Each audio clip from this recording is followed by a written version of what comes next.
Adapun tujuan praktikum kami yakni yang pertama mengetahui dan memahami sifat membran plasma sel, yang kedua memahami prinsip transportasi pada sel, yang ketiga mengidentifikasi jenis transportasi pada sel, difusi atau osmosis. Baiklah, di praktikum kali ini kami akan membahas transport pada sel membran. Jadi, transportasi membran merupakan proses penting yang mengatur keluar masuknya zat ke dalam sel melalui membran plasma yang bersifat selektif permeabel. Nah, proses ini meliputi difusi dan osmosis sebagai transport pasif tanpa energi, serta transport aktif yang memerlukan ATP untuk memindahkan zat melawan gradien konsentrasi. Melalui mekanisme ini, sel dapat menjaga homeostatis, menjaga keseimbangan ion, dan mempertahankan kehidupan sel secara optimal. Untuk proses lebih jelasnya, yuk ikuti prosedur kerjanya. Prosedur kerja yang pertama itu masing-masing sebanyak 5 buah kentanan wortel disiapkan, kemudian dikupas dan dipotong berbentuk kubus atau bentuk lain yang dapat ditempatkan berdiri pada salah satu bidang sayatan tanpa bergulir. Yang kedua, cekungan yang cukup dalam dibuat pada sisi sayatan kentang dan wortel yang menghadap ke atas, dan luas cekungan pada setiap potongan diusahakan agar hampir sama. Yang ketiga, masing-masing larutan berupa 5 ml air, 5 ml larutan gula 10%, dan 5 ml sirup dan 5 ml larutan garam 10% dimasukkan ke dalam 4 potongan kentang dan wortel sebanyak setengah dari volume cekungan, sedangkan satu potongan dibiarkan kosong sebagai kontrol. Yang keempat, setiap potongan kentang dan wortel diletakkan ke dalam cawan petri atau gelas beker yang sebelumnya telah diisi dengan 50 ml air yang volumenya sudah ditentukan.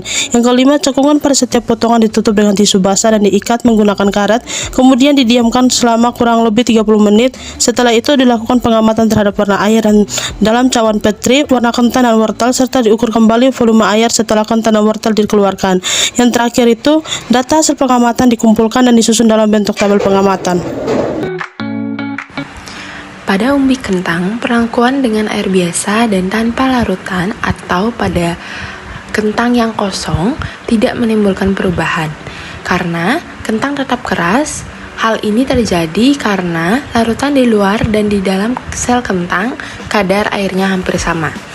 Hal ini disebut dengan isotonik. Namun, saat direndam dengan sirup larutan garam 10% dan larutan gula 10%, kentang menjadi lembek hingga mengkerut. Hal ini terjadi karena larutan tersebut bersifat hipertonik atau lebih pekat dibandingkan cairan yang ada di dalam sel kentang. Sehingga, air dari dalam sel keluar menuju larutan. Hal ini disebut dengan osmosis keluar sel. Semakin pekat larutannya, semakin banyak air yang keluar, dan kentang akan menjadi semakin lembek. Selanjutnya, pada umbi wortel hasilnya mirip namun dengan karakter yang sedikit berbeda. Ketika direndam dalam air murni, wortel menyerap air dan tetap segar karena kondisi ini hipotonik, yang berarti air bergerak masuk ke sel. Pada perlakuan dengan sirup, air justru keluar dari sel wortel karena larutan bersifat hipertonik. Akibatnya, wortel menjadi lembek dan air berubah warna karena pigmen sirup. Pada larutan garam 10%, kondisi sangat hipertonik membuat banyak air keluar dari sel yang menyebabkan wortel menjadi lembek dan air tampak keruh. Sementara itu pada larutan gula 10% yang bersifat isotonik tidak terjadi perpindahan air sehingga tekstur wortel tetap keras dan air sedikit berubah. Pada perlakuan tanpa kontrol atau tanpa larutan tambahan, tidak ada perubahan volume air, wortel tetap segar karena tidak ada proses osmosis yang signifikan.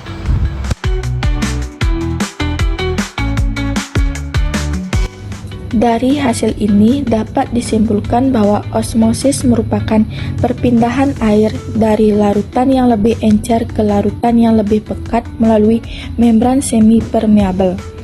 Larutan hipotonik membuat sel tumbuhan menyerap air dan tetap segar.